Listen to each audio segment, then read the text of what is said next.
Fascicule 39. Les armées séraphiques. Autant que nous le sachions, l'Esprit infini, tel qu'il est personnalisé au siège des univers locaux, se propose de procréer des séraphins uniformément parfaits, mais, pour quelque raison inconnue, ces descendants séraphiques sont très différents. Cette diversité peut résulter de l'interposition inconnue de la déité expérientielle évoluante.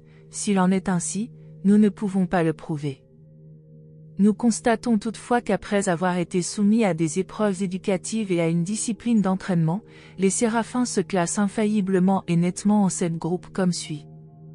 1. Les séraphins suprêmes. 2. Les séraphins supérieurs.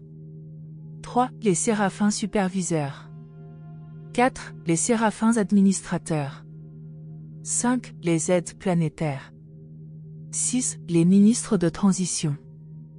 7. Les séraphins du futur. Il ne serait guère exact de dire qu'un séraphin quelconque soit inférieur à un ange de tout autre groupe. Néanmoins, le service de chaque ange est tout d'abord limité au groupe de sa classification originelle et naturelle.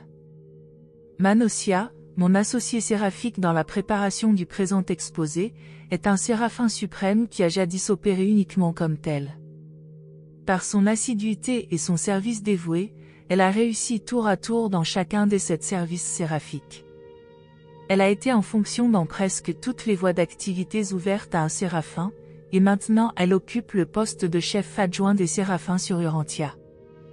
Les êtres humains trouvent quelquefois difficile de comprendre qu'une aptitude créée pour un ministère de niveau supérieur n'implique pas nécessairement la capacité d'opérer à des niveaux de service relativement inférieurs. L'homme débute dans la vie comme un bébé impuissant, chaque aboutissement humain doit donc inclure toutes les conditions expérientielles préalables. Les séraphins ne passent pas par cette vie préadulte, ils n'ont pas d'enfance. Ils sont pourtant des créatures expérientielles. Par expérience et par un supplément d'éducation, ils peuvent augmenter leur patrimoine d'aptitudes divins et innées en acquérant expérimentalement de l'habileté fonctionnelle dans un ou plusieurs services séraphiques. Après avoir été commissionnés, les séraphins sont affectés aux réserves de leur groupe naturel. Ceux qui ont le statut planétaire d'administrateur servent souvent pendant de longues périodes selon leur classement d'origine, mais plus leur niveau fonctionnel inhérent est élevé, plus les ministres angéliques cherchent avec persistance à être affectés aux ordres inférieurs de service universel. Ils désirent spécialement être incorporés dans les réserves des aides planétaires, et s'ils y parviennent, ils s'enrôlent dans les écoles célestes attachées au quartier général du prince planétaire de quelque monde évolutionnaire. Ils y commencent l'étude des langues, de l'histoire et des mœurs locales des races de l'humanité. Les séraphins doivent acquérir la connaissance et gagner de l'expérience d'une manière très semblable à celle des hommes. Ils sont proches de vous par certains attributs de la personnalité, et ils s'efforcent tous de commencer à la base, au niveau de ministère le plus humble possible. Cela leur permet d'espérer qu'ils atteindront le niveau le plus élevé possible de destinée expérientielle. 1. Les séraphins suprêmes. Ces séraphins forment le plus élevé des 7 ordres d'anges révélés dans l'univers local. Ils opèrent en 7 groupes dont chacun est étroitement associé aux ministres angéliques du corps séraphique de parachèvement. 1. Ministre du Fils-Esprit. Les séraphins suprêmes du premier groupe sont affectés au service des flux élevés et des êtres issus de l'esprit qui résident et opèrent dans l'univers local. Les ministres angéliques de ce groupe servent aussi le Fils de l'univers et l'Esprit de l'univers, et sont étroitement affiliés au service des renseignements de la radieuse étoile du matin, chef exécutif, pour l'univers, des volontés unies du Fils créateur et de l'Esprit créatif. Du fait de leur affectation aux fils et aux esprits élevés, ces séraphins se trouvent naturellement associés au vaste service des avonales paradisiaques, les divins descendants du Fils éternel et de l'Esprit infini. Les avonales du paradis sont toujours accompagnés, dans toute leur mission magistrale et d'effusion, par des séraphins de cet ordre élevé et plein d'expérience. Ces derniers se consacrent alors à organiser et administrer le travail spécial se rapportant à la fin d'une dispensation planétaire et à l'inauguration d'un nouvel âge, mais ils ne s'occupent pas du travail de jugement éventuel accessoire au changement de dispensation. Assistant d'effusion. Quand ils accomplissent une mission d'effusion, les avonailles du paradis, mais non les fils créateurs, sont toujours accompagnés d'un corps de 144 assistants d'effusion. Ces 144 anges sont les chefs de tous les autres ministres issus du Fils et de l'Esprit qui se trouvent associés à une mission d'effusion. Il peut y avoir des légions d'anges soumis au commandement d'un Fils de Dieu incarné dans une effusion planétaire, mais tous ces séraphins seront organisés et dirigés par les 144 assistants d'effusion. Des anges d'ordre supérieur, supernaphins et segonaphins, peuvent aussi faire partie de l'armée des assistants. Bien que leur mission soit distincte de celle des séraphins, toutes leurs activités seront coordonnées par les assistants d'effusion. Ces assistants d'effusion sont des séraphins parachevés, ils ont tous traversé les cercles de Séraphinton et atteint le corps séraphique de parachèvement. En outre, ils ont été spécialement entraînés à faire face aux difficultés et à surmonter les crises associées aux effusions des fils de Dieu pour l'avancement des enfants du temps. Ces séraphins ont tous atteint le paradis et l'embrassement personnel de la deuxième source centre, le Fils éternel. Les séraphins souhaitent ardemment aussi faire partie des missions des fils incarnés et d'être attachés, comme gardiens de la destinée aux mortels du royaume. Ce dernier rôle est le plus sur passeport pour le paradis, alors que les assistants d'effusion ont accompli le service le plus élevé de l'univers local parmi les séraphins parachevés ayant atteint le paradis. 2. Consultants des tribunaux. Ce sont les séraphins consultants et aides attachés à tous les ordres du jugement, depuis les conciliateurs jusqu'aux tribunaux les plus élevés du royaume. Ces tribunaux n'ont pas pour but de rendre des sentences punitives, mais plutôt de juger les honnêtes divergences d'opinion et de décréter la survie éternelle des mortels ascendants. Le devoir des consultants consiste à veiller à ce que toutes les accusations contre des créatures mortelles soient exposées avec justice et jugées avec miséricorde. Dans ce travail, ils sont étroitement associés aux commissaires, ascendeurs fusionnés avec l'esprit et servant dans l'univers local. Les consultants séraphiques auprès des tribunaux servent très souvent comme défenseurs des mortels. Nous ne voulons pas dire qu'une tendance à l'injustice envers les humbles créatures des royaumes ait jamais existé, mais, alors que la justice exige le jugement de toute faute dans l'ascension vers la perfection divine, la miséricorde requiert que chaque faux pas soit jugé selon la nature de la créature et le dessein divin. Ces anges exposent, par la parole et l'exemple, l'élément de miséricorde inhérent à la justice divine, une équité basée sur la connaissance des faits sous-jacents rattachés aux mobiles personnels et aux tendances raciales. Les anges de cet ordre servent depuis les conseils des princes planétaires jusqu'aux tribunaux les plus élevés de l'univers local, tandis que leurs associés du corps séraphique de parachèvement opèrent dans les royaumes supérieurs d'Orvonton, même auprès des tribunaux des anciens des jours sur Uversa. 3. Les orienteurs universels. Ce sont les amis fidèles et les conseillers diplômés de toutes ces créatures ascendantes qui font une ultime pause à Salvinton, dans l'univers de leur origine, juste à la veille de l'aventure spirituelle qui se présente à eux dans l'immense super-univers d'Orvonton. À ces moments-là, bien des ascendeurs éprouvent un sentiment que les mortels peuvent seulement comprendre par comparaison avec l'émotion humaine de la nostalgie. Derrière eux s'étendent les royaumes d'accomplissement auxquels ils se sont accoutumés par de longs services et par l'aboutissement morontiel. Devant eux se dresse le mystérieux défi d'un univers plus grand et plus vaste. Les orienteurs universels ont pour tâche de faciliter aux pèlerins ascendants le passage entre les niveaux de service universel déjà atteints et ceux qui ne le sont pas encore. Ils aident les pèlerins à effectuer, dans la compréhension des significations et des valeurs, les ajustements kaléidoscopiques inhérents à la réalisation de la position d'un être spirituel à son premier stade. Cette position n'est pas la fin et l'apogée de l'ascension morontielle de l'univers local, mais plutôt le point inférieur de la longue échelle d'ascension spirituelle qui conduit au Père universel du paradis. Beaucoup de diplômés de Séraphinton, membres du corps séraphique de parachèvement et associés aux séraphins qui en font partie, entreprennent d'enseigner d'une manière très étendue dans certaines écoles de Salvinton consacrées à préparer les créatures de Nébadon aux relations du prochain âge de l'univers. 4. Les conseillers d'enseignement. Ces anges apportent une aide inestimable au corps enseignant spirituel de l'univers local. Les conseillers d'enseignement sont secrétaires des maîtres de tous les ordres, depuis les Melchizedek et les fils instructeurs de la Trinité jusqu'aux mortels morontiels chargés d'aider ceux de leur espèce qui les suivent immédiatement sur l'échelle de la vie ascendante. Vous verrez pour la première fois ces séraphins associés d'enseignements sur l'un des 7 mondes des maisons qui entourent Jérusalem.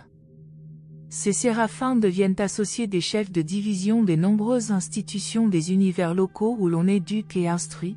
Ils sont attachés en grand nombre aux facultés des 7 mondes de formation des systèmes locaux et à celles des 70 sphères éducatives des constellations. Leur ministère s'étage jusqu'au monde individuel. Même les éducateurs sincères et dévoués du temps sont assistés, et souvent accompagnés, par ces conseillers des séraphins suprêmes. La 4e effusion du Fils créateur sous forme de créature eut lieu dans la similitude d'un conseiller d'enseignement des séraphins suprêmes de Nébadon. 5. Les directeurs d'affectation. Un corps de 144 séraphins suprêmes est élu de temps en temps par les anges qui servent sur les sphères évolutionnaires et architecturales habitées par des créatures. Ce corps forme le conseil angélique le plus élevé sur n'importe quelle sphère, et il coordonne les phases autonomes de service et d'affectation séraphique. Ces anges président toutes les assemblées séraphiques concernant la ligne du devoir ou l'appel à l'adoration. 6. Les archivistes. Ce sont eux qui tiennent officiellement les archives pour les séraphins suprêmes. Beaucoup de ces anges élevés sont nés avec leurs dons pleinement développés, d'autres se sont qualifiés pour leur poste de confiance et de responsabilité en s'appliquant diligemment à étudier, et en accomplissant fidèlement des devoirs similaires quand ils étaient attachés à des ordres plus amples ou moins chargés de responsabilité. 7. Ministres non attachés. Un grand nombre de séraphins non attachés de l'ordre suprême servent selon leur propre idée sur les sphères architecturales et les sphères habitées. Ces ministres satisfont volontairement la demande différentielle dans le service des séraphins suprêmes, constituant ainsi la réserve générale de cet ordre. 2. Séraphins supérieurs. Le nom de séraphin supérieur leur a été donné sans qu'ils soient en aucun sens qualitativement supérieurs aux autres ordres d'anges, mais parce qu'ils ont la charge des activités supérieures d'un univers local. De très nombreux membres des 2 premiers groupes de ce corps sont des séraphins d'aboutissement, des anges qui ont servi dans toutes les phases d'entraînement et sont revenus à une affectation glorifiée comme directeurs des êtres de leur espèce dans les sphères de leurs activités primitives. Étant un univers jeune, Nébadon ne possède pas beaucoup d'anges de cet ordre. Les séraphins supérieurs opèrent dans les 7 groupes suivants. 1. Le corps de renseignement. Ces séraphins appartiennent à l'état-major personnel de Gabriel, la radieuse étoile du matin. Ils parcourent l'univers local en recueillant les informations des royaumes, pour sa gouverne dans les conseils de Nébadon. Ils sont le corps de renseignement des puissantes armées dont Gabriel a la direction en tant que vice-gérant du Maître-Fils. Ces séraphins ne sont directement affiliés ni au système ni aux constellations, leurs renseignements affluent directement à Salvington sur un circuit continu, direct et indépendant. Les corps de renseignement des différents univers locaux peuvent avoir et ont des intercommunications, mais seulement à l'intérieur d'un super-univers donné. Il existe un différentiel d'énergie qui sépare effectivement les affaires et les opérations des divers supergouvernements. En général, un super-univers ne peut communiquer avec un autre que par les moyens et dispositifs de la chambre de compensation du paradis. 2. La voie de la miséricorde. La miséricorde est la voie dominante du service des séraphins et du ministère des anges. Il convient donc qu'il y ait un corps angélique pour dépeindre la miséricorde d'une manière spéciale. Ces séraphins sont les vrais ministres de miséricorde des univers locaux. Ils sont les guides inspirés qui entretiennent les impulsions supérieures et les émotions les plus sacrées des hommes et des anges. Les directeurs de ces légions sont désormais toujours des séraphins de parachèvement qui sont également des gardiens diplômés de la destinée humaine. Autrement dit, chaque couple angélique a guidé au moins une âme d'origine animale durant sa vie dans la chair, puis il a traversé les cercles de Séraphington et a été enrôlé dans le corps séraphique de parachèvement. 3. Les coordonnateurs d'esprit. Les séraphins supérieurs du 3e groupe ont leur base sur Salvington, mais opèrent dans l'univers local en tous les lieux où ils peuvent rendre des services fructueux. Leurs tâches sont essentiellement spirituelles et dépassent donc la compréhension réelle du mental humain. Vous saisirez toutefois quelque peu leur ministère auprès des mortels si nous expliquons que l'on a confié à ces anges la tâche de préparer les ascendeurs, séjournant sur Salvington, à leur dernier transit dans l'univers local, le passage du niveau morontiel le plus élevé au statut d'être spirituel nouveau-né.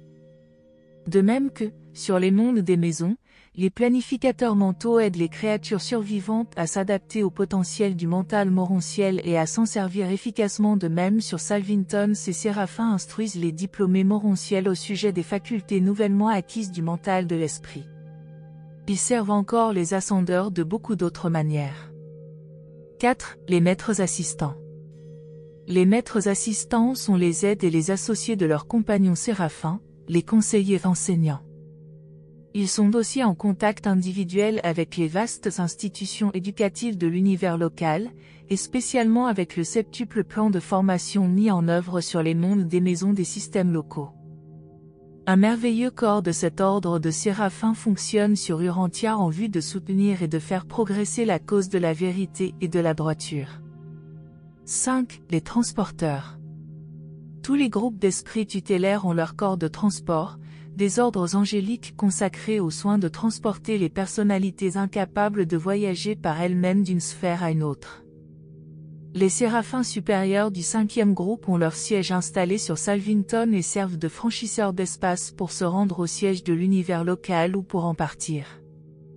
Comme pour les séraphins supérieurs appartenant à d'autres subdivisions, certains transporteurs furent créés tels qu'ils sont, et d'autres se sont élevés en partant de groupes inférieurs ou moins bien doués.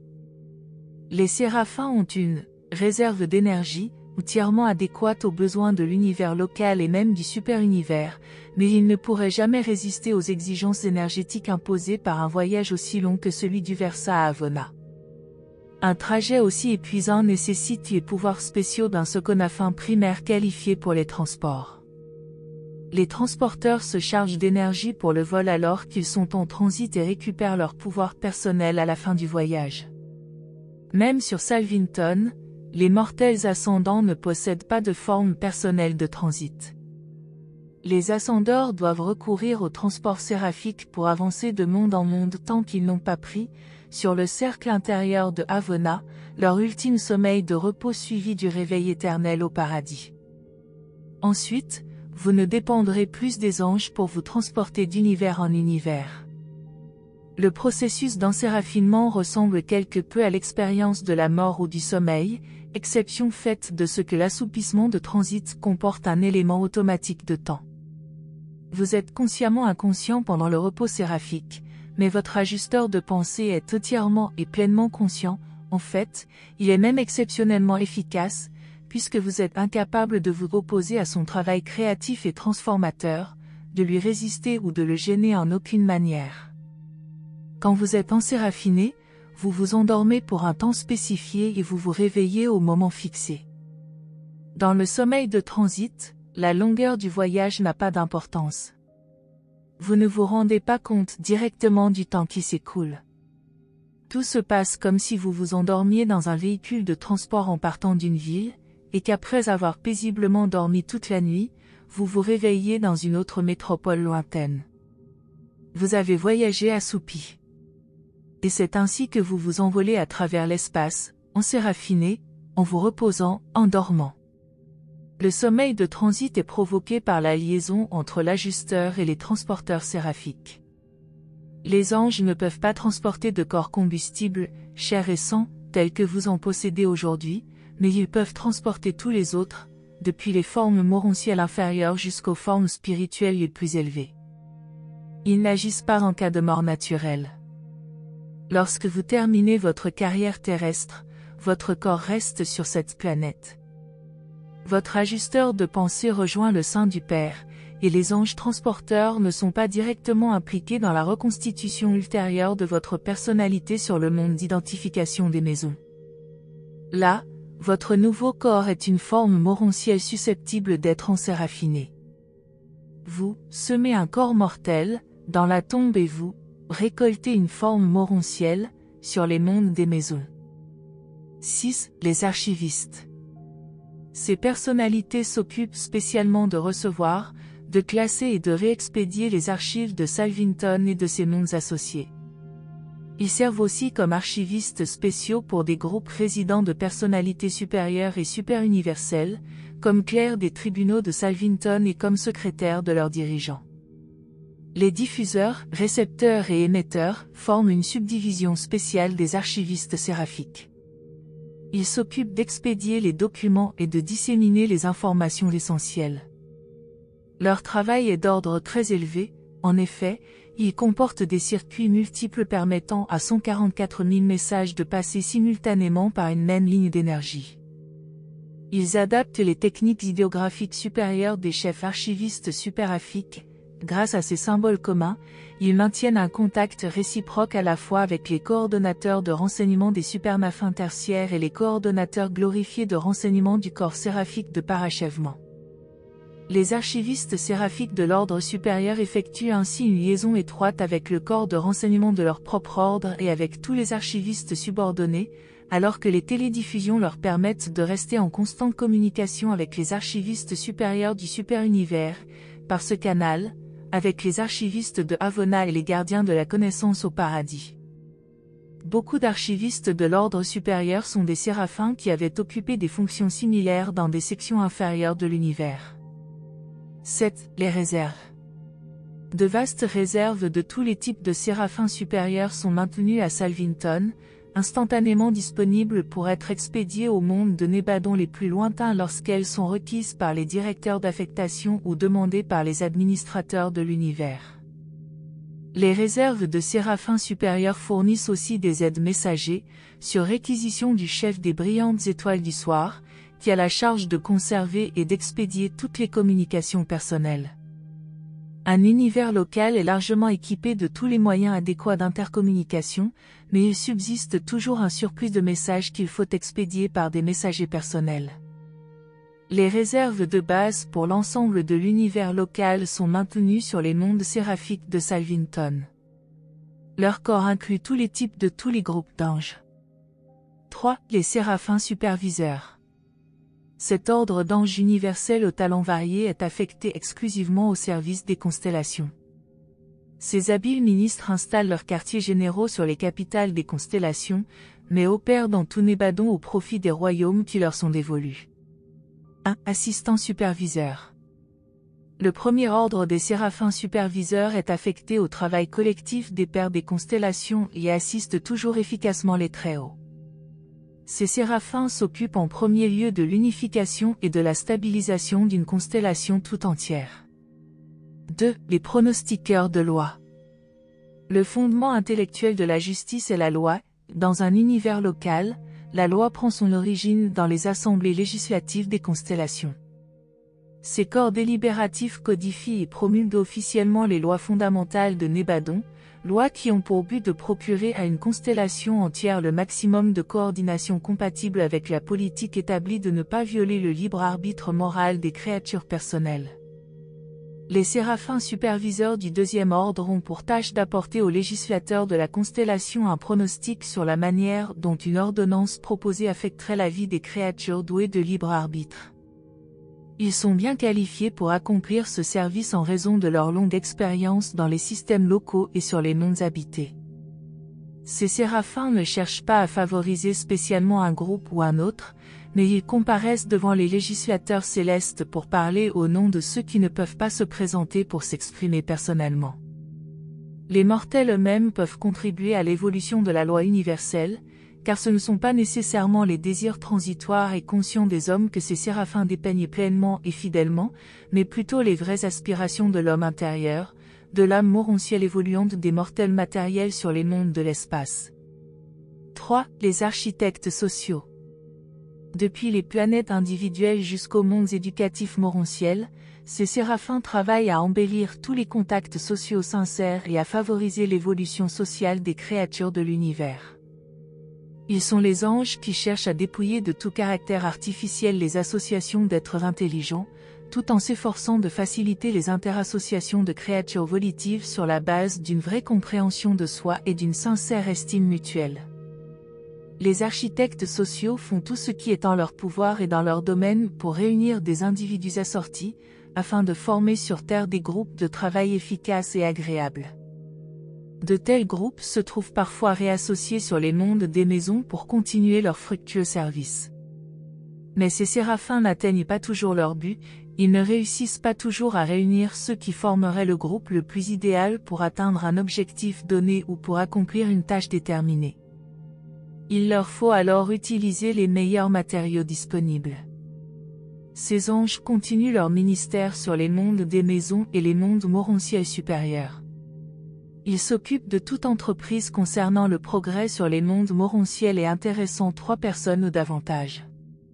Quand il s'agit de 2 êtres seulement, on les considère comme opérant sur la base du mariage, du complément ou de l'association, mais, lorsque 3 êtres ou davantage sont groupés pour un service, ils constituent un problème social et tombent en conséquence sous la juridiction des architectes sociaux.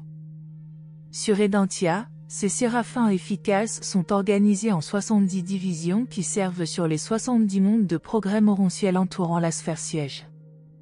4. Les sensibilisateurs d'éthique. Ces séraphins ont pour mission d'entretenir et de promouvoir chez les créatures l'appréciation croissante de la moralité des relations entre personnes, car c'est le germe et le secret de la croissance continue et intentionnelle des sociétés et des gouvernements, humains ou suprahumains. Ces séraphins, qui rehaussent l'appréciation éthique, opèrent dans toutes les circonstances de temps et de lieu où ils peuvent rendre service, soit comme conseillers volontaires auprès des dirigeants planétaires, soit comme instructeurs d'échange sur les mondes éducatifs des systèmes. Toutefois, vous ne serez pas placé sous leur pleine gouverne avant d'atteindre les écoles fraternelles d'Edentia, où ils stimuleront votre appréciation des vérités concernant la fraternité. Ce sont ces mêmes vérités que vous serez précisément en train d'approfondir sérieusement en faisant l'expérience actuelle de vivre avec les Univitatia dans les laboratoires sociaux d'Edentia, les 70 satellites de la capitale de Norlasiadek. 5. Les transporteurs. Les séraphins superviseurs du 5e groupe opèrent comme transporteurs de personnalités, allant et venant entre les sièges des constellations. Pendant que ces séraphins de transport sont en cours de route d'une sphère à une autre, ils sont pleinement conscients de leur vitesse, de leur direction et de leur position astronomique. Ils ne franchissent pas l'espace comme des projectiles inanimés. Ils peuvent se frôler durant leur vol spatial sans le moindre danger de collision. Ils sont parfaitement capables de varier leur vitesse de croisière, de modifier la direction de leur vol et même de changer de destination si leur directeur le leur ordonne à un carrefour spatial quelconque des circuits de renseignement de l'univers. Ces personnalités de transit sont organisées de telle sorte qu'elles peuvent utiliser simultanément les 3 lignes d'énergie universellement réparties, dont chacune a une vitesse propre de 299 790 km à la seconde. Les séraphins transporteurs peuvent donc surimposer la vitesse de l'énergie à celle du pouvoir, ce qui leur permet d'atteindre, au cours de leur long voyage, une allure moyenne comprise entre 893 000 et 899 400 km par seconde de votre temps. Leur vitesse est affectée par la proximité des masses de matière avoisinantes et par l'intensité et la direction des principaux circuits de pouvoir d'univers dont ils sont proches. Il existe de nombreux types d'êtres, similaires aux séraphins, qui sont également capables de traverser l'espace et de transporter d'autres êtres convenablement préparés. 6. Les archivistes. Les séraphins superviseurs du 6e ordre agissent comme archivistes spéciaux des affaires des constellations. Un corps nombreux et efficace d'entre eux fonctionne sur Edentia, quartier général de la constellation de Norlasiadek, à laquelle appartiennent votre système et votre planète. 7. Les réserves. Les réserves générales de séraphins superviseurs sont maintenues sur les sièges des constellations. Ces anges tenus en réserve ne sont en aucun sens inactifs, beaucoup d'entre eux servent d'aide messager aux dirigeants des constellations, d'autres sont attachés sur Salvinton aux réserves de Vorondadek non affectées, d'autres encore peuvent être attachés au fil Vorondadek en mission spéciale, par exemple à l'observateur Vorondadek Durantia qui en est parfois le très haut régent. 4. Les séraphins administrateurs. Les séraphins du 4e ordre sont affectés aux charges administratives des systèmes locaux. Ils sont natifs des capitales systémiques, mais stationnés en grand nombre sur les mondes des maisons, les sphères morontielles et les mondes habités.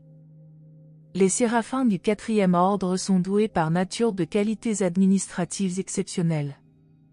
Ils aident avec compétence les directeurs des divisions subalternes du gouvernement universel d'un Fils créateur et s'occupent principalement des affaires des systèmes locaux et des mondes qui les composent. Ils sont organisés pour servir de la manière suivante. 1. Assistants administratifs. Ces séraphins fort capables sont les assistants immédiats d'un souverain de système, un fils l'anonandèque primaire. Ils sont des aides inestimables pour exécuter les détails compliqués du travail exécutif au siège du système. Ils servent aussi d'agents personnels des dirigeants du système, allant et venant en grand nombre entre la capitale, les divers mondes de transition et les planètes habitées, exécutant de nombreux mandats pour le bien-être du système et dans l'intérêt physique et biologique de ces mondes habités. Ces mêmes administrateurs séraphiques sont également attachés au gouvernement des dirigeants des mondes, les princes planétaires. Dans un univers donné, la majorité des planètes se trouvent placées sous la juridiction d'un fils l'anonandèque secondaire, mais, sur certains mondes tels qu'Urantia, le plan divin a avorté. En cas de défection d'un prince planétaire, ces séraphins sont rattachés aux administrateurs provisoires Melchizedek et à leurs successeurs en autorité planétaire. Le présent dirigeant d'Urantia en exercice est assisté par un corps de 1000 séraphins de cet ordre aux talents variés. 2. Les guides de justice. Ce sont les anges qui présentent le résumé des témoignages concernant l'éternel bien-être des hommes et des anges lorsque les affaires de ce genre viennent à être plaidées devant les tribunaux d'un système ou d'une planète. Ils préparent les exposés pour toutes les audiences préliminaires impliquant la survie des mortels, et ces exposés sont ensuite portés avec le dossier du cas devant les tribunaux supérieurs de l'univers et du superunivers. Si la justification d'une survie est douteuse, la défense du cas est préparée par ces séraphins, qui comprennent parfaitement tous les détails caractéristiques de chaque chef d'accusation rédigé par les administrateurs de la justice de l'univers. Ces anges n'ont pas pour mission de vaincre ou de retarder la justice, mais plutôt de veiller à ce qu'une justice infaillible soit appliquée à toutes les créatures avec une généreuse miséricorde et en toute équité. Ces séraphins sont souvent en fonction sur les mondes locaux, se présentant habituellement devant les trios d'arbitres des commissions de conciliation, les tribunaux jugeant les malentendus mineurs. Parmi ceux qui ont servi, à un moment donné, de guides de justice dans les mondes inférieurs, beaucoup apparaissent plus tard comme voix de la miséricorde sur les sphères supérieures et sur Salvington. Lors de la rébellion de Lucifer dans Satania, très peu de guides de justice furent perdus, mais plus d'un quart des autres séraphins administrateurs et des ordres inférieurs de ministres séraphiques furent égarés et trompés par les sophismes d'une liberté personnelle effrénée. 3. Interprètes de citoyenneté cosmique. Quand les ascendeurs ont terminé leur entraînement sur les mondes des maisons, premier stade d'apprentissage des étudiants dans la carrière universelle, il leur est permis de jouir des satisfactions passagères d'une maturité relative, la citoyenneté de la capitale du système. Bien que le fait d'atteindre chaque but ascendant constitue un succès factuel, ces buts ne sont, dans un sens plus large, que des bornes sur le long sentier montant au paradis. Si relatifs que soient ces succès, on ne refuse jamais à une créature évolutionnaire la satisfaction complète, mais éphémère, d'avoir atteint un but. De temps à autre, l'ascension au paradis comporte une pause, un bref répit pour reprendre haleine, répit au cours duquel les horizons de l'univers sont immobiles, le statut de la créature est stationnaire, et la personnalité goûte la douceur d'avoir atteint son but. La première de ces périodes dans la carrière d'un mortel ascendant a lieu sur la capitale d'un système local. Durant cette pause, et en tant que citoyen de Jérusalem, vous essayerez d'exprimer par votre vie de créature les choses que vous avez acquises au cours des 8 expériences vitales précédentes, embrassant Urantia et les 7 mondes des maisons. Les interprètes séraphiques de citoyenneté cosmique guident les nouveaux citoyens des capitales de système et avivent leur appréciation des responsabilités d'un gouvernement d'univers. Ces séraphins sont aussi étroitement associés aux fils matériels dans l'administration des systèmes pendant qu'ils dépeignent la responsabilité et la moralité de la citoyenneté cosmique aux mortels matériels sur les mondes habités. 4. Les stimulateurs de moralité. Sur les mondes des maisons, vous commencez d'apprendre à vous gouverner vous-même au profit de tous les intéressés. Votre mental apprend la coopération, la manière de faire des projets avec des êtres différents et plus sages. Aux quartiers généraux des systèmes, les maîtres séraphiques stimuleront encore davantage votre appréciation de la moralité cosmique, les interactions de la liberté et de la loyauté. Qu'est-ce que la loyauté? C'est le fruit d'une appréciation intelligente de la fraternité universelle. On ne saurait beaucoup prendre sans rien donner. À mesure que vous vous élevez sur l'échelle de la personnalité, vous apprenez d'abord à être loyal, ensuite à aimer, ensuite à être filial, et alors vous pouvez être libre. Ce n'est pas avant d'être devenu un finalitaire, d'avoir atteint la perfection de la loyauté, que vous pourrez réaliser par vous-même la finalité de la liberté. Ces séraphins stimulateurs de moralité enseignent la fécondité de la patience. Ils enseignent que la stagnation conduit à une mort certaine, mais que la croissance trop rapide équivaut aussi à un suicide. Une goutte d'eau de haute altitude tombe à un niveau plus bas, continuant à couler, elle descend de plus en plus bas par une succession de petites chutes. Le progrès dans les mondes morontiels et spirituels est similaire, mais toujours dirigé vers le haut, et il a lieu tout aussi lentement et par des stades tout aussi graduels. Les stimulateurs de moralité dépeignent aux mondes habités la vie mortelle comme une chaîne ininterrompue de beaucoup de chaînons. Votre court séjour sur Urantia, sphère d'enfance de mortels, n'est qu'un seul chaînon, le tout premier dans la longue chaîne qui s'étend à travers les univers et au long des âges éternels. Il ne s'agit pas tant de ce que vous apprenez dans cette première vie, c'est l'expérience de vivre cette vie qui est importante.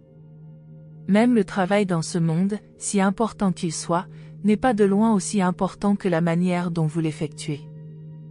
Une vie de droiture n'apporte pas de récompense matérielle, mais une satisfaction profonde, une conscience de réussite, qui transcende toute rémunération matérielle concevable. Les clés du royaume des cieux sont la sincérité, plus de sincérité et encore plus de sincérité. Tous les hommes possèdent ces clés. Les hommes s'en servent, élèvent leur statut spirituel, par des décisions, plus de décisions et encore plus de décisions. Le choix moral le plus élevé est celui de la plus haute valeur possible, et toujours, dans chaque sphère et dans toutes les sphères, c'est le choix de faire la volonté de Dieu. Si un homme effectue ce choix, il est grand, même s'il n'est que le plus humble citoyen de Jérusalem ou même le plus insignifiant mortel d'Urantia. 5. Les transporteurs. Ce sont les séraphins transporteurs qui opèrent dans les systèmes locaux. Dans Satania, votre système, ils transportent des passagers en provenance ou à destination de Jérusalem et servent autrement comme transporteurs interplanétaires. Il s'écoule rarement une journée sans qu'un séraphin transporteur de Satania ne dépose sur les rives d'Urantia un visiteur étudiant ou quelque autre voyageur de nature spirituelle ou semi-spirituelle. Ces mêmes franchisseurs d'espace vous transborderont un jour de l'un à l'autre des divers mondes du groupe siège du système, et lorsque votre affectation à Jérusalem aura pris fin, ils vous feront avancer jusqu'à Edantia. Mais en aucune circonstance ils ne vous transporteront en arrière sur le monde de votre origine humaine. Un mortel ne retourne jamais sur sa planète natale durant la dispensation de son existence temporelle, et s'il devait y retourner pendant une dispensation ultérieure, il serait escorté par un séraphin du groupe transporteur du siège de l'univers. 6. Les archivistes. Ces séraphins sont les gardiens des triples archives des systèmes locaux. Le temple des archives sur la capitale d'un système est une structure unique, pour un tiers matériel construite de métaux et de cristaux lumineux, pour un tiers morontiel fabriqué par une liaison d'énergie matérielle et spirituelle sortant du champ de la vision humaine, et pour un tiers spirituel. Les archivistes de cet ordre dirigent et entretiennent ce triple système d'archives. Les mortels ascendants commencent par consulter les archives matérielles, les fils matériels et les êtres supérieurs de transition consultent celles des salles morontielles, tandis que les séraphins et les personnalités spirituelles supérieures du royaume lisent soigneusement les annales de la section de l'esprit. 7. Les réserves. Les séraphins administrateurs du corps de réserve de Jérusalem passent beaucoup de leur temps d'attente à s'entretenir, en tant que compagnons spirituels, avec les ascendeurs mortels fraîchement arrivés des divers mondes du système, les diplômés accrédités des mondes des maisons. L'un des délices de votre séjour à Jérusalem pendant vos périodes de vacances sera de parler et de vous entretenir avec ces séraphins du corps de réserve, qui ont tant voyagé et passé par tant d'expériences. Ce sont précisément les relations amicales de ce genre qui rendent une capitale systémique si chère aux mortels ascendants. C'est sur Jérusalem que vous trouverez pour la première fois des fils matériels, des anges et des pèlerins ascendants entremêlés. On y voit fraterniser des êtres entièrement spirituels et semi-spirituels avec des individus qui viennent d'émerger de l'existence matérielle.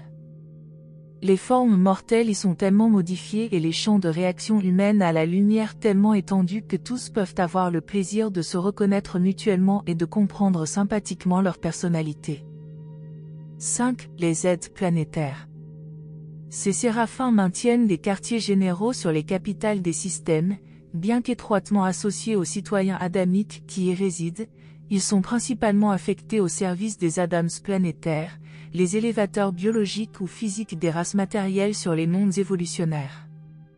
La tâche de ministère des anges devient de plus en plus intéressante à mesure qu'elle concerne de plus près les mondes habités, les problèmes effectifs confrontant les hommes et les femmes du temps qui se préparent à tenter d'atteindre le but de l'éternité. Les aides planétaires furent en majorité retirées d'Urantia après l'effondrement du régime adamique, et la supervision séraphique de votre monde fut alors dévolue dans une large mesure aux administrateurs, aux ministres de transition et aux gardiens de la destinée. Toutefois, les aides séraphiques de vos fils matériels défaillants servent encore Urantia dans les groupes suivants. 1. Les voies du jardin. Quand le cours planétaire de l'évolution humaine atteint son niveau biologique le plus haut, l'apparition des fils et filles matériels, les Adams et les Èves, survient toujours pour faire avancer l'évolution des races par l'apport effectif de leur plasma vital supérieur. Le quartier général planétaire d'un Adam et d'une Ève s'appelle généralement le Jardin d'Éden, et leurs séraphins personnels sont souvent connus sous le nom de « Voies du Jardin ». Ces séraphins rendent des services inestimables aux Adams planétaires dans tous leurs projets pour rehausser physiquement et intellectuellement les races évolutionnaires. Après l'échec d'Adam sur Urantia, quelques-uns de ces séraphins furent laissés sur la planète et affectés aux successeurs d'Adam en autorité. 2. Les esprits de fraternité. Lorsqu'un Adam et une Ève arrivent sur un monde évolutionnaire, il est évident que l'établissement d'une harmonie raciale et d'une coopération sociale entre les diverses races représente une tâche considérable. Il est rare que ces races de couleurs différentes et de nature variée acceptent de bonne grâce le plan de fraternité humaine. Ces hommes primitifs n'arrivent à réaliser la sagesse des associations paisibles qu'après avoir mûri dans l'expérience humaine et grâce au ministère fidèle des esprits séraphiques de fraternité. Sans le travail de ces séraphins, les efforts des fils matériels pour harmoniser et faire progresser les races d'un monde en évolution seraient grandement retardés.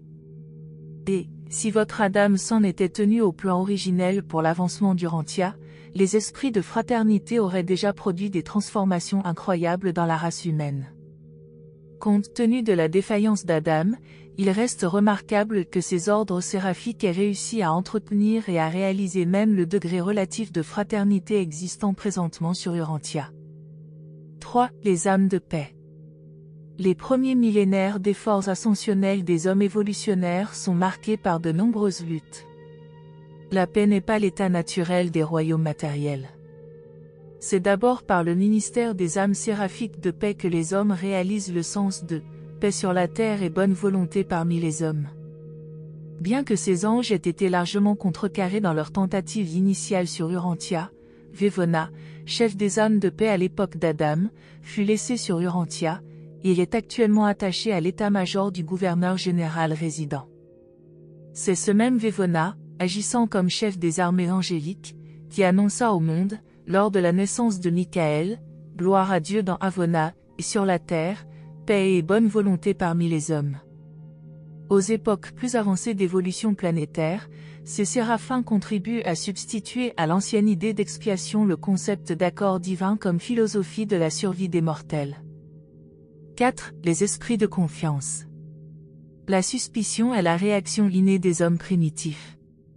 Les luttes pour se maintenir en vie au cours des premiers âges n'engendrent pas naturellement la confiance. La confiance est une nouvelle acquisition humaine due au ministère de ces séraphins planétaires du régime adamique. Ils ont pour mission d'inculquer la confiance dans le mental des hommes évoluants. Les dieux sont très confiants, le Père universel désire se fier libéralement, en tant qu'ajusteur, à une association avec l'homme. Tout ce groupe de séraphins fut transféré au nouveau régime après l'avortement de la mission d'Adam, et depuis lors ils ont toujours poursuivi leurs travaux sur Urantia. Et ils n'ont pas entièrement échoué, puisque l'on voit maintenant se développer une civilisation qui incorpore beaucoup de leurs idéaux de confiance et de crédit. Dans les âges planétaires plus avancés, ces séraphins font mieux apprécier aux hommes la vérité que l'incertitude est le secret d'une continuité satisfaisante. Ils aident les philosophes mortels à comprendre que, dans les circonstances où il est essentiel d'ignorer pour réussir, ce serait une bévue colossale de laisser les créatures connaître l'avenir. Ils rehaussent le goût des hommes pour la douceur de l'incertitude, pour le romanesque et le charme d'un avenir imprécis et inconnu. 5. Les transporteurs. Les transporteurs planétaires sont au service des mondes individuels. La majorité des êtres enséraphinés amenés sur cette planète y sont de passage, ils font simplement une halte et restent sous la garde de leurs propres transporteurs séraphiques spéciaux. Mais il y a un grand nombre de ces séraphins qui sont stationnés sur Urantia. Ce sont les personnalités transporteuses opérant à partir des planètes locales, par exemple d'Urantia à Jérusalem. Voici la manière dont se sont formées vos idées classiques sur les anges. Au moment qui précède immédiatement la mort physique, un phénomène réflectif se produit parfois dans le mental humain, et cette vague conscience évoque un peu la forme de l'ange accompagnateur. Et ceci est immédiatement traduit en termes du concept habituel d'ange, contenu dans le mental de l'individu. L'idée erronée que les anges possèdent des ailes n'est pas entièrement due à d'antiques notions qu'il leur en fallait pour voler à travers les airs. Des êtres humains ont parfois reçu la permission d'observer des séraphins qui se préparaient à effectuer un transport, et les traditions relatives à ces expériences ont beaucoup contribué à déterminer le concept urantien des anges. En observant un séraphin transporteur que l'on équipe pour recevoir un passager de transit interplanétaire, on peut voir quelque chose qui ressemble à un double dispositif d'ailes allant de la tête aux pieds de l'ange. En réalité, ces ailes sont des isolateurs d'énergie, des boucliers anti-friction.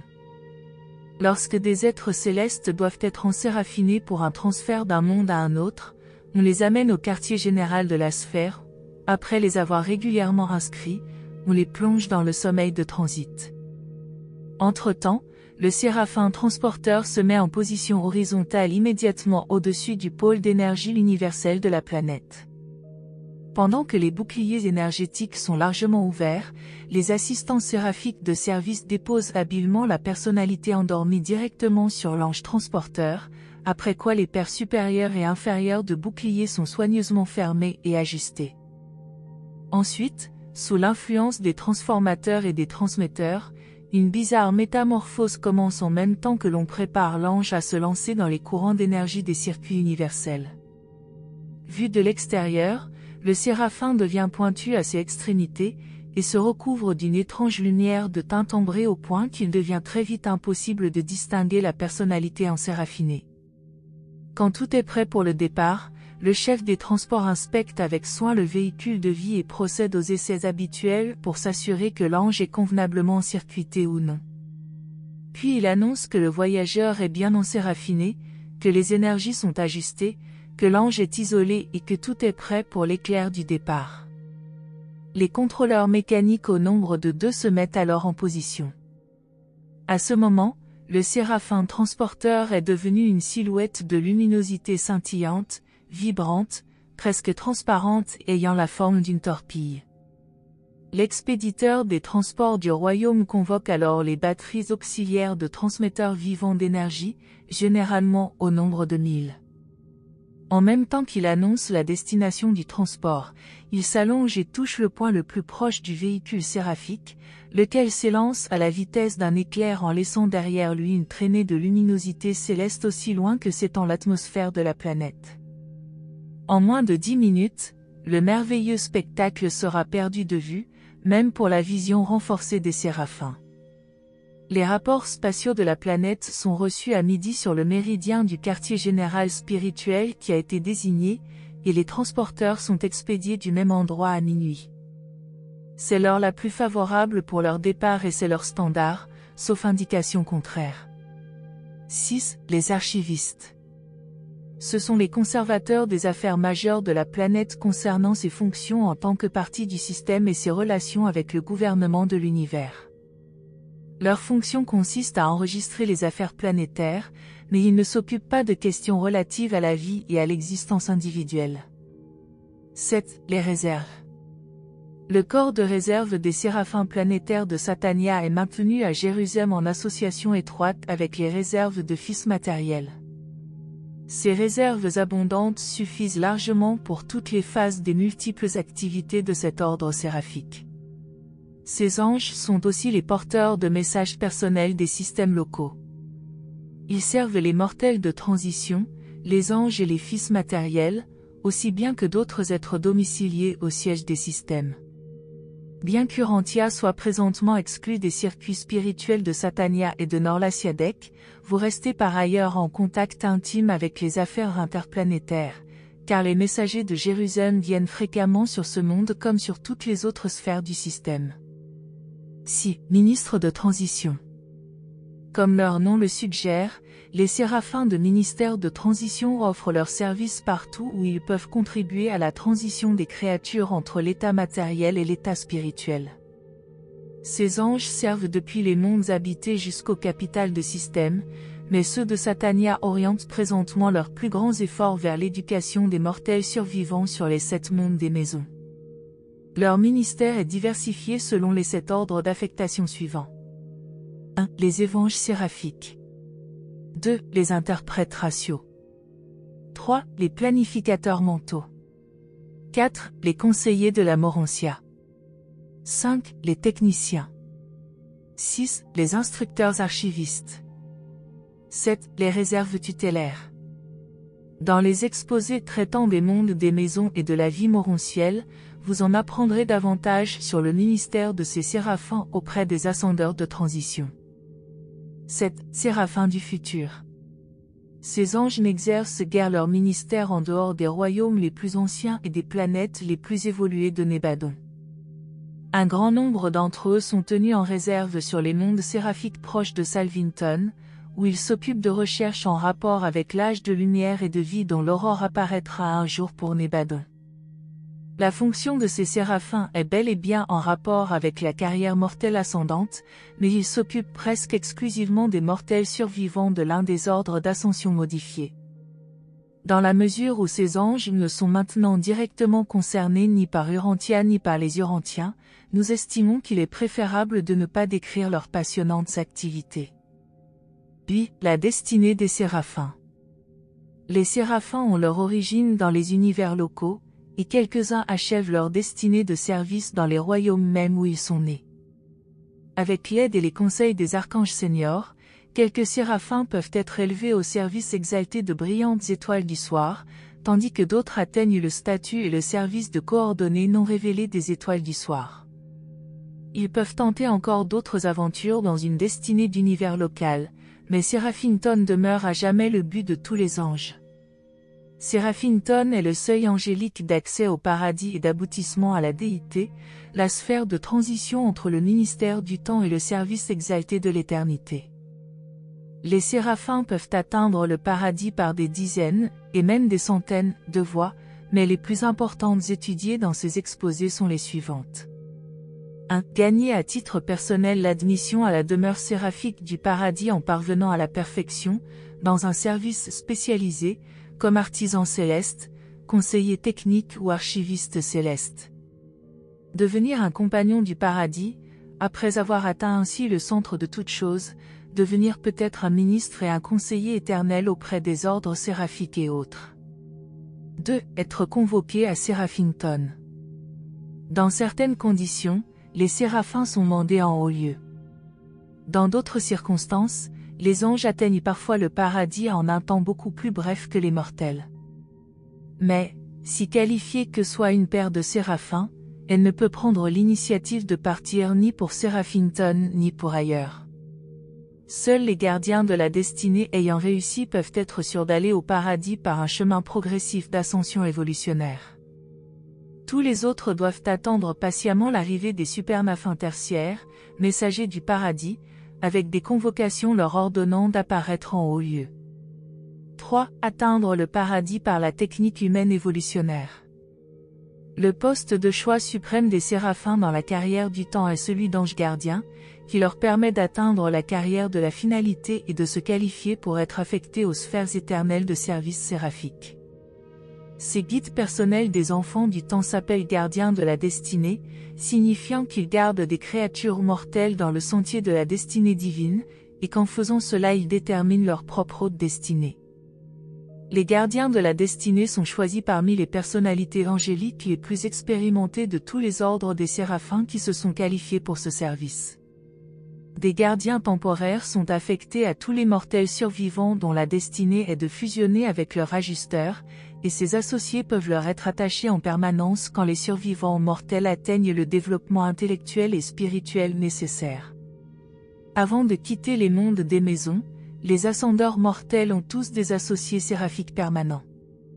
Ce groupe d'esprits tutélaires sera analysé dans les fascicules concernant Urantia. Les anges ne peuvent pas partir du niveau humain d'origine pour atteindre Dieu, car ils sont créés, un peu supérieurs à vous, mais, bien qu'il leur soit impossible de partir du tréfonds, des basses terres spirituelles de l'existence mortelle, de sages dispositions ont été prises pour qu'ils puissent descendre vers les créatures qui partent du fond et les piloter pas à pas, monde après monde, jusqu'aux portes de Havona. Lorsque les ascendeurs mortels quittent Versa pour s'avancer sur les cercles de Havona, les gardiens qui leur ont été attachés après la vie charnelle font à leurs associés pèlerins des adieux temporaires et se rendent à Séraphington, la destination des anges du grand univers. Ces gardiens y tenteront de franchir les 7 cercles de lumière séraphique et y parviendront indubitablement. Beaucoup de ces séraphins affectés comme gardiens de la destinée pendant la vie matérielle, mais pas tous, accompagnent leurs associés mortels à travers les cercles de Havona, et certains autres séraphins passent par les circuits de l'univers central d'une manière entièrement différente de l'ascension des mortels. Mais, quel que soit leur itinéraire ascensionnel, tous les séraphins évolutionnaires traversent Séraphington, et la majorité passe par cette expérience plutôt que par les circuits de Havona. Séraphington est la sphère de destinée des anges, et leur aboutissement à ce monde est tout à fait différent des expériences des pèlerins mortels sur Ascendanton. Les anges ne sont pas absolument sûrs de leur éternel futur avant d'avoir atteint Séraphington. Il n'y a pas d'exemple qu'un ange ayant atteint Séraphington se soit égaré, le péché ne trouvera jamais de réponse dans le cœur d'un séraphin parachevé. Les diplômés de Séraphington reçoivent des affectations diverses. Les gardiens de la destinée ayant l'expérience des cercles de Havona entrent habituellement dans le corps des finalitaires mortels. D'autres gardiens, après avoir passé les épreuves de la séparation havonienne, rejoignent fréquemment au paradis leurs associés mortels. Quelques-uns d'entre eux deviennent les associés perpétuels des finalitaires mortels, tandis que d'autres entrent dans les divers corps finalitaires non mortels, et que beaucoup sont rassemblés dans le corps du parachèvement séraphique. 9. Le corps du parachèvement séraphique. Après avoir atteint le Père des esprits et avoir été admis au service séraphique du parachèvement, les anges sont parfois affectés au ministère des mondes ancrés dans la lumière et la vie. Ils obtiennent d'être attachés aux hauts êtres trinitisés des univers et au service exalté du paradis et de Havona. Ces séraphins des univers locaux ont compensé par expérience le différentiel de potentiel divin qui les séparait antérieurement des esprits tutélaires de l'univers central et des super-univers. Les anges du corps du parachèvement séraphique servent comme associés des segonaphins superuniversels et comme assistants des supernaphins des ordres élevés du paradis et de Havona. Pour ces anges, la carrière du temps est finie, désormais et pour toujours, ils sont les serviteurs de Dieu, les consorts de personnalités divines et les pères des finalitaires du paradis. Un grand nombre de séraphins parachevés retournent à leur univers natal pour compléter leur ministère de dons divins par le ministère de perfection expérientielle. Nebadon est, comparativement parlant, un des plus jeunes univers, et ne compte donc pas autant d'anges diplômés revenant de Séraphington qu'un royaume plus ancien, mais notre univers local est doté d'un nombre adéquat de séraphins parachevés, car il est significatif de voir que les royaumes évolutionnaires éprouvent de plus en plus le besoin de leur service à mesure qu'ils approchent du statut de lumière et de vie.